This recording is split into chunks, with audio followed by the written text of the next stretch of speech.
खास सेशन लेकर आया हूँ किरचॉफ्स लॉ। ठीक, तो वैज्ञानिक हैं, इनका नाम है गुस्ताव रॉबर्ट किरचॉफ। ठीक, इन्होंने जटिल परिपथ यानी जटिल परिपथ को हल करने के लिए किरचॉफ ने दो नियम दिए थे। ठीक, जटिल परिपथ को हल करने के लिए किरचॉफ महोदय ने दो नियम दिए थे। ठीक,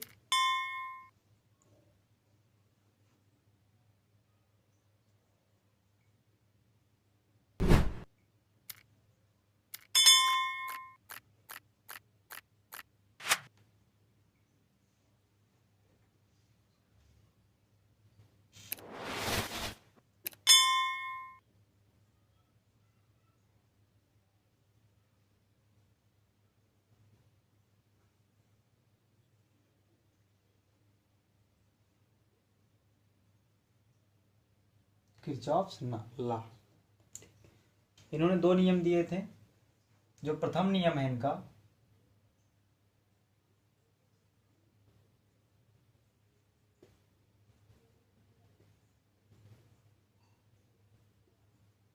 किरचॉफ का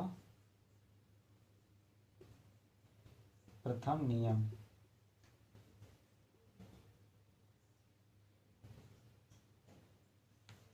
किरचॉफ का पूरा नाम क्या था जो जान लेते हैं।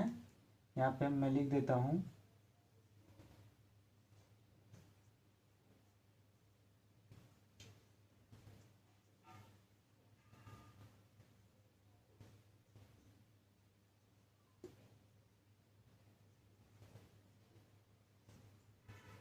ठीक, ये इनका पूरा नाम था। किरचॉफ का प्रथम नियम, यानी किरचॉफ के प्रथम नियम में क्या है वो जानते हैं कि किरचॉफ का प्रथम नियम क्या कहता है। तो सबसे पहले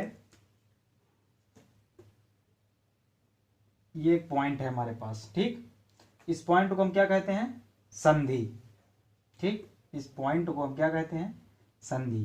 क्योंकि जो किरचॉफ का नियम है इसे हम के शॉर्ट में के सी एल यानी किरचॉफ करंट लॉ यानी धारा का नियम,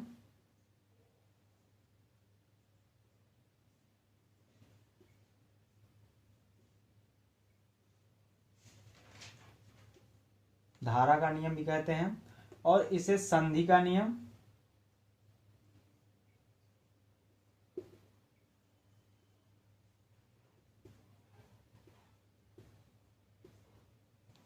ठीक, किरचॉफ का प्रथम नियम, किरचॉफ करंट लॉ, धारा का नियम तथा संधि का नियम, इन्हें हम इन नामों से जानते हैं। ठीक, या अंग्रेजी में कहते हैं इसको जंक्शन लॉ।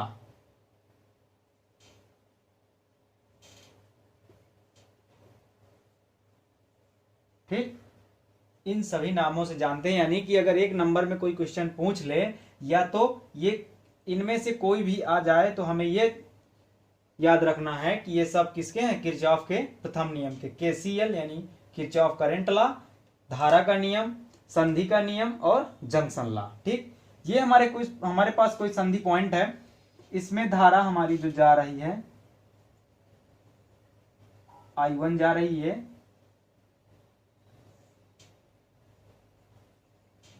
I2 यहां से जो जा रही है I3, अब इस संधि से जो बाहर जा रही है I4, I5,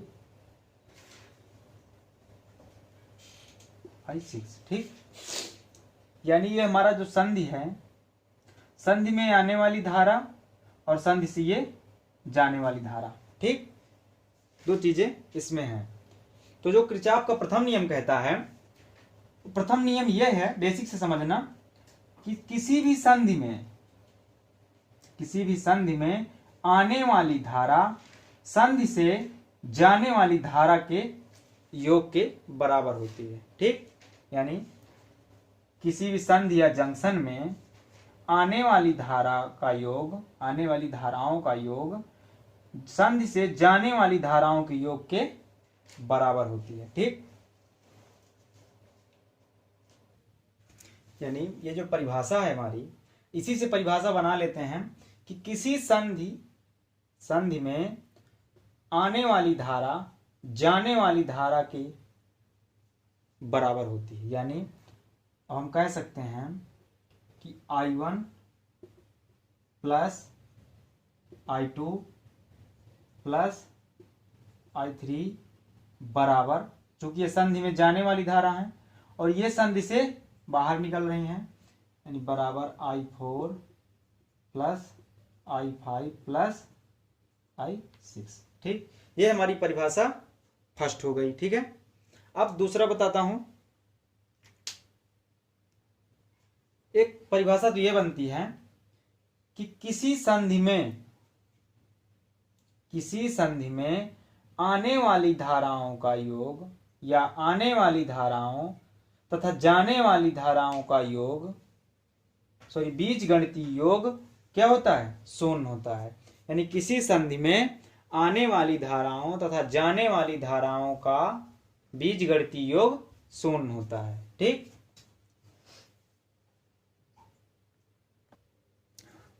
ठीक, किसी संधि में आने वाली धाराओं तथा जाने वाली धाराओं का बीजगणितीय योग शून्य होता है। ये पॉइंट है हमारे पास। अब इसमें जो धारा आ रही है I1, I2, I3, I4, I5, I6। ठीक,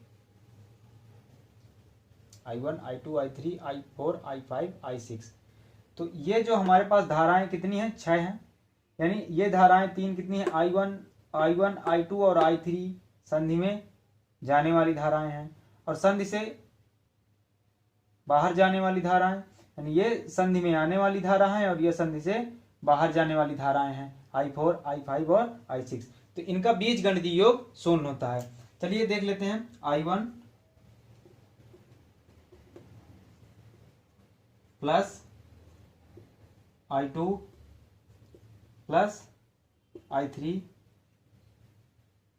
प्लस, चूंकि ये धाराएं जो I1, I2 और I3 हैं ये संधि में आ रही हैं, यानी संधि में आने वाली धाराएं हैं, तो इनका मान प्लस में होगा।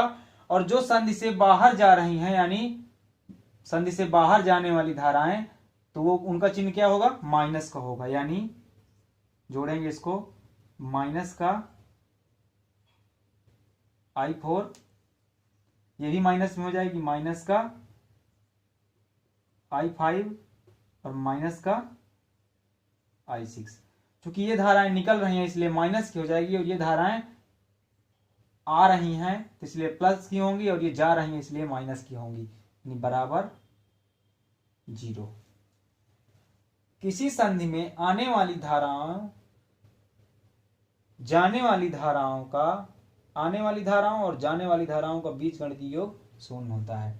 ठीक, यानी I1 plus I2 plus I3 minus I4 minus I5 minus I6 बराबर 0।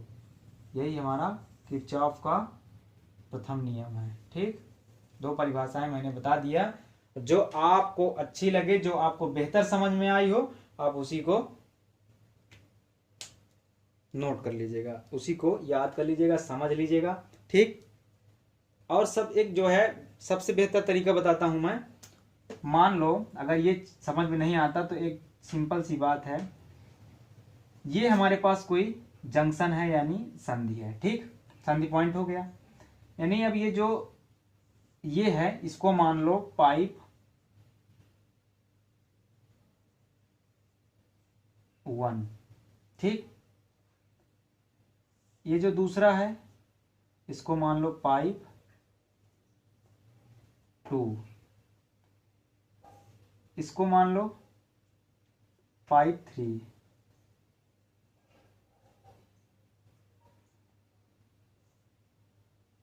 इसको मान लो पाइप 4,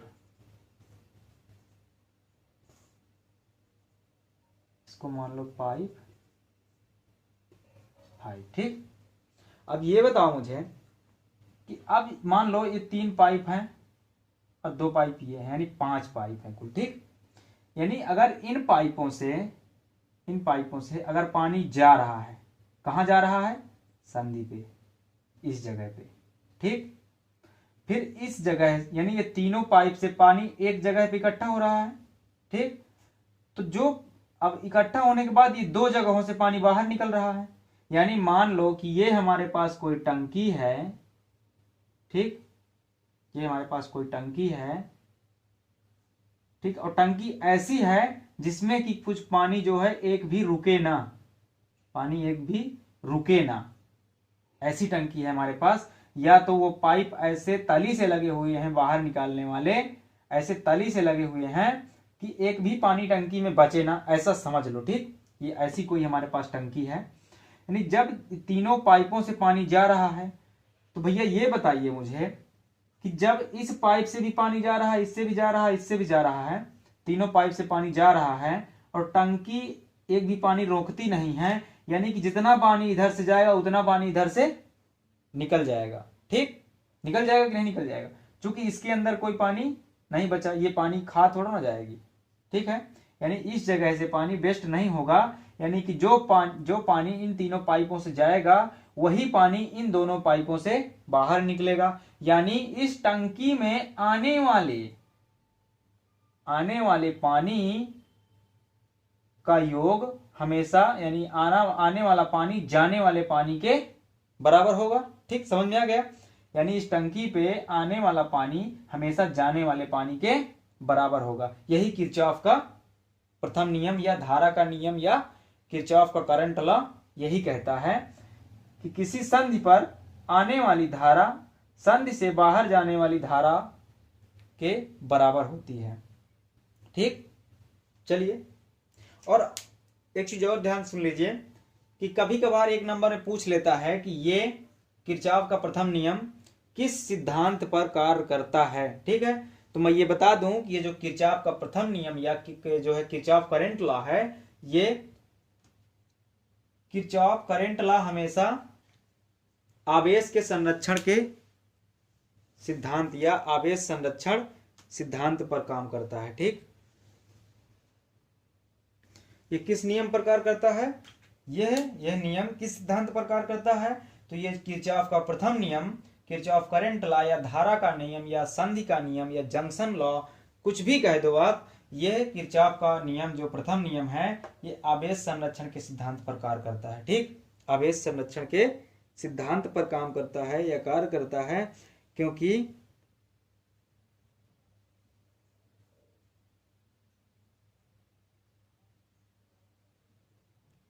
जितनी धाराएं या जितना आवेश यहां से जा रहा है उतना ही आवेश तो बाहर निकलेगा। और आवेश यानी धारा है तो किसे कहते हैं, धारा, आवेश की प्रवाह की दर को धारा कहते हैं। ठीक, आवेश के प्रवाह की दर को धारा कहते हैं। तो भैया जितना आवेश इधर से जाएगा उतना ही तो निकलेगा, यानी वो हो गया आवेश संरक्षण का सिद्धांत। ठीक है, फटाफट से स्क्रीनशॉट ले लीजिए, नोट कर लीजिए। चलते हैं दूसरे नियम की तरफ। ठीक,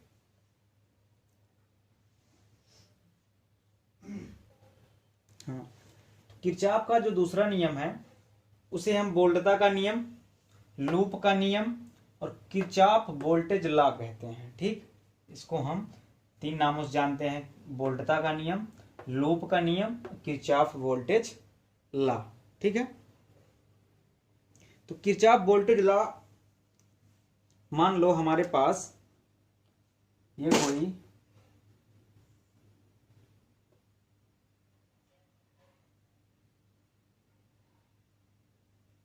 बंद लूप है और ये हमारे पास ये बैटरी जुड़ी हुई है।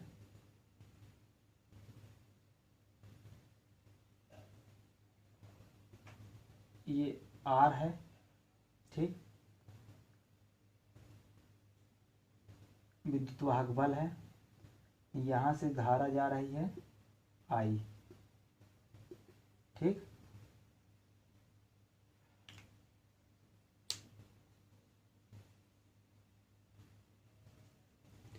और ये जो इसका जो आंतरिक प्रतिरोध है कितना है,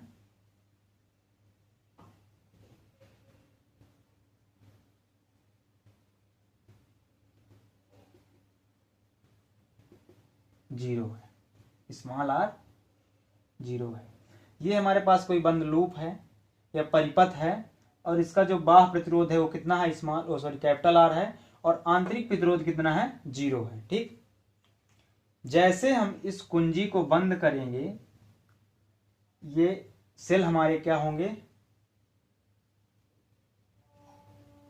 बोल्ट जो है देना शुरू कर देंगे। तो ये पूरा अपना जो पूरा जोर है ये किस पे लगाएगा, आर पे, प्रतिरोध पे, यानी ये जो इस पे बोल्ट है यानी ओम के नियम से, यानी ये सारा का सारा अपनी ताकत किसमें झोंक देगा, बाह्य प्रतिरोध पे। ठीक, बाह्य प्रतिरोध पे, चूंकि स्मॉल आर क्या है, जीरो है।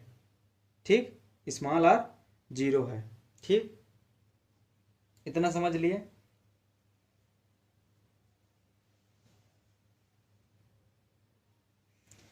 यानी ये हमारे पास क्या है, इलेक्ट्रोमोटिव फोर्स है। यानी ई बराबर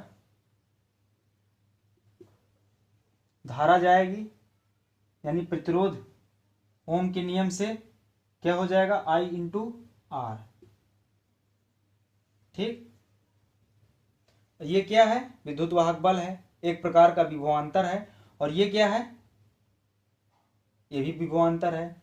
यानी परिभाषा क्या बनेगी, जो फर्स्ट परिभाषा है वो कह रही है कि किसी बंद परिपथ में बोल्टताओं का बीजगणितीय योग शून्य होता है। बोल्टताओं का बीजगणितीय योग शून्य होता है। ठीक, अब देखते हैं बीजगणितीय योग शून्य होता है, चूंकि ये ई बराबर आई इंटू आर हो गया, चूंकि जो विद्युत वाहक बल है वो जो बोल्ट है उसके बराबर है। यानी यहाँ पे जो बोल्टता आएगी, विभवांतर आएगा, वो बी बराबर आएगा आई इंटू आर। तो ई बराबर आई इंटू आर हमने लिख दिया। अब इसको इधर ले आएंगे, यानी पक्षांतर करेंगे, तो ई माइनस आई आर बराबर जीरो। यानी इसको हम ऐसे भी लिख सकते हैं, प्लस आई आर बराबर जीरो। अब कह रहा है किसी बंद परिपथ में, चूंकि ये बता रही है परिभाषा जो हमने जो निकाला है, वो ये कह रहा है किसी बंद परिपथ में बोल्टताओं का बीजगणितीय योग शून्य होता है। चूंकि ये जो विद्युत वाहक बल है ये भी एक प्रकार की बोल्टता है, विभवांतर है। ठीक, बोल्टता है या विभवांतर है, और ये प्रतिरोध पर बोल्टता है, प्रतिरोध पर बोल्टता है या विभवांतर है। और ये किस पे है, ये विद्युत वाहक बल है। तो जो परिभाषा है उसी के बेस्ड जो है बेस्ड है ये, किसी बंद परिपथ में बोल्टताओं का बीजगणितीय योग शून्य होता है। तो किसी, ये हमारे पास एक बंद परिपथ है। ठीक, और बोल्टता क्या हो गई, ये भी बोल्टता है और ये भी बोल्टता है। यानी सॉरी यहाँ पे थोड़ा सा करेक्शन कर लीजिए, माइनस हो गया यहाँ पे, माइनस आई आर, तो बीजगणितीय योग शून्य होता है। ठीक है, अगली परिभाषा है, अगली जो परिभाषा है, किसी बंद परिपथ में विद्युत वाहक बल तथा प्रतिरोध पर बोल्टता के बराबर होता है। विद्युत वाहक बल प्रतिरोध पर बोल्टता के बराबर होता है। तथा को काट देते हैं, विद्युत वाहक बल प्रतिरोध पर बोल्टता के बराबर होता है। यानी किसी परिपथ में विद्युत वाहक बल E प्रतिरोध पर बोल्टता आई आर, ओम के नियम से B बराबर आई इंटू आर। ये आ गया हमारे पास, किसी बंद परिपथ में विद्युत वाहक बल प्रतिरोध पर बोल्टता यानी आई इंटू आर के बराबर होता है। ठीक है, इतना जान लिया।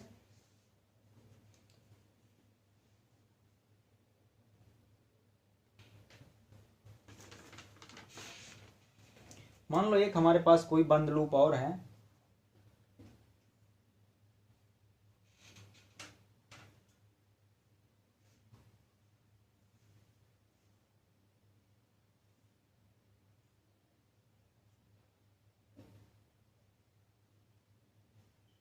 दो सेल यहाँ पे जुड़े हुए हैं, ये कुंजी लगी हुई है। ठीक, E1 हो गया, ये E2 हो गया, और ये हो जाएगा R1 R2 धारा आई जा रही है। ठीक, जैसे हम इस कुंजी को बंद करेंगे, ये दोनों जो है हमारे जो सेल हैं ये धारा उत्पन्न करना शुरू कर देंगे। तो ये दोनों सारा का सारा, अभी तक एक अकेला पूरा सारा बल किस पर लगा रहा था, बाह्य प्रतिरोध R पर। अब ये हो गए दो, और किसमें बटने के लिए दो हो गए, और बटेंगे किसमें, R1 और R2 में। यानी जो E1 निकल के आएगा I इंटू R1, और जो E2 आएगा निकल के I इंटू R2। अब देखते हैं, चूंकि ये दोनों विद्युत वाहक बल किसमें है, श्रेणी क्रम में है, इसलिए जुड़ जाएंगे। यानी E1 प्लस E2, और ये भी दोनों श्रेणी क्रम में है, यानी IR1 प्लस IR2। समझ में आ गया। देखिए, अभी जब जस्ट इसके पहले मैं बताया था कि किसी बंद परिपथ में प्रतिरोधकों विद्युत वाहक बलों का योग, सभी विद्युत वाहक बलों का योग प्रतिरोधकों पर वोल्टता के योग के बराबर होता है। नहीं बताया था कि किसी बंद परिपथ में सभी विद्युत वाहक बलों का योग या विद्युत वाहक बल प्रतिरोधकों पर वोल्टताओं के बराबर होता है, यानी प्रतिरोध पर वोल्टता के बराबर होता है। यानी इसको हम लिख देंगे सिग्मा ई बराबर, यानी विद्युत वाहक बल है, इसको लिखेंगे बी बराबर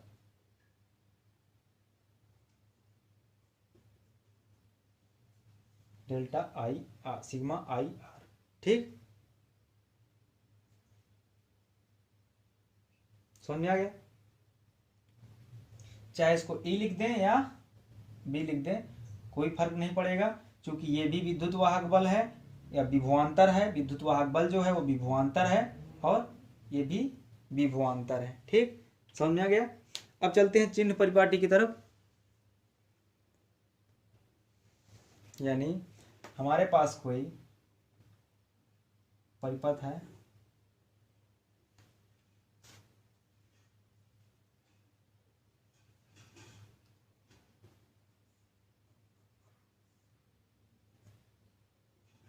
R हो और ये I हो।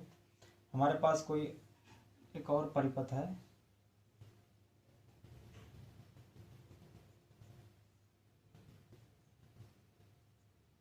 I है। हमारे पास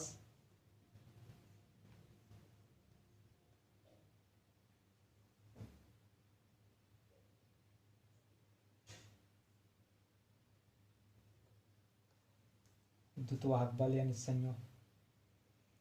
ठीक, और इसमें भी सेल लगे हुए हैं। ये हो गया। अगला हो जाएगा, हमारे पास कोई संधारित्र है,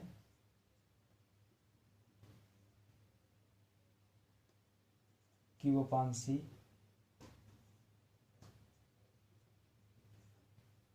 ये भी Q/C। ये Q/C कहाँ से आया, क्योंकि Q बराबर होता है B इंटू C, इसलिए B बराबर आ जाएगा Q/C। ठीक, अब देखते हैं कि जब हम किसी बंद परिपथ में धारा की दिशा में चलते हैं, यानी धारा जिधर से चलती है, अगर हम भी ऐसे चलते हैं, तो जो हम चिन्ह लगाएंगे वो लगाएंगे माइनस का IR।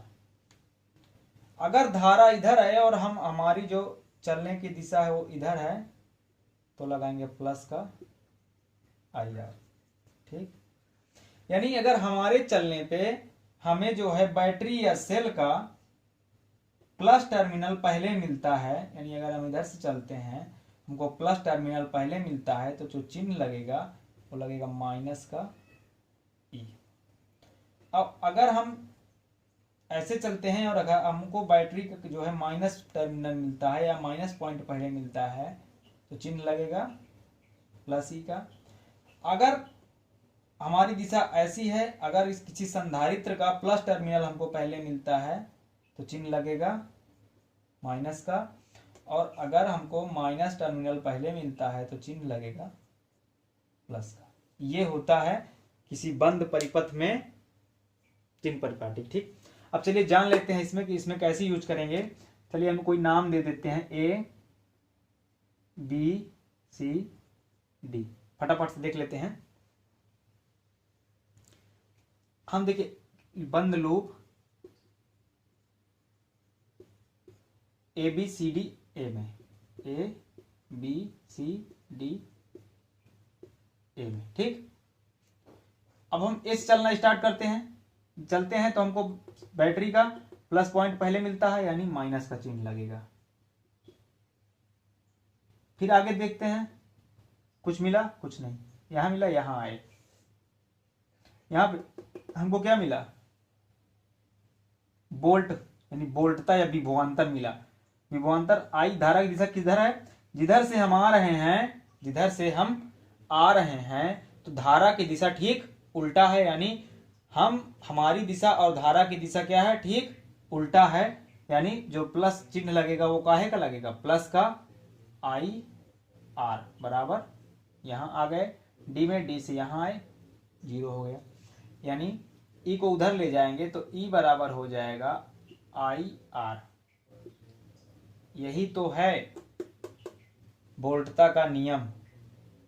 ठीक, अब देखते हैं बंद लूप।